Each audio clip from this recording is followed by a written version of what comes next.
Praeitais metais prieš pradedant šildymo sezoną šilumos tiekėjai, turėdami didelį rūpestį ir matydami akivaizdžiai, kas gali darytis su šilumos kainomis, nes dujų kainų tendencijos jau buvo visiškai akivaizdžios, kreipėsi į Lietuvos valdžios atstovus. Konkrečiai aš asmeniškai susitikau su energetikos ministru ponu Sekmoku ir pasiūlėm Lietuvai įgyventi vieną paprastą trumpalaikį sprendimą, kuris atneštų efektą iš karto, čia pat, šiam, tai jau praeitam šildymo sezonui. Jo mintis buvo labai prasta. Duokime dirbti termofikacinėms elektrinėms Kaune, Vilniuje ir Panevėžyje.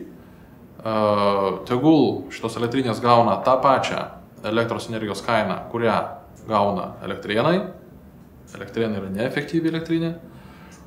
Ir šito pasiūlymo išdavoje šiluma atpigtų visos Lietuvos vartotojams 4 centais. 4 centai yra reikšminga skaičius, tai sudaro 15,20% praeito sezono šilumos kainų. Tačiau šis pasiūlymas buvo nepriimtas, šis pasiūlymas buvo atmestas. Sprendimai įgyveninti šią idėją buvo priimti neigiami dėl vienos paprastos priežasties. Lietuvos valdžia, dabartinė Lietuvos valdžia yra suinteresuota didelėmis šilumos kainomis. Lietuvos valdžia dabartinė nesuinteresuota jokiais konstruktyviais sprendimais, kurie nei trumpalaikių, nei ilgalaikių laikotarpių kažkaip teigiamai įtakotų šilumos kainas.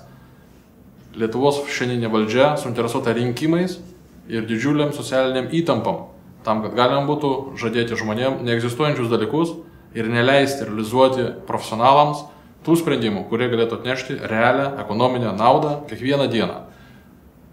Tarp kitko, šitas pasiūlymas galioja ir dabar. Reikėtų prie jo grįžti dabar pat. Dabar yra ne šildymo sezonas ir reikia šį sprendimą priimti kaip galima greičiau.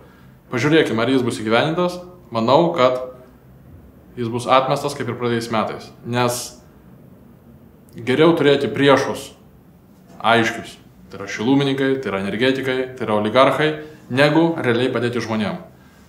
Nes padėjus išspręsti žmonių problemas, nebelieka nei įtampos, nei priešų. Tai netinka mūsų Lietuvos valdžiai.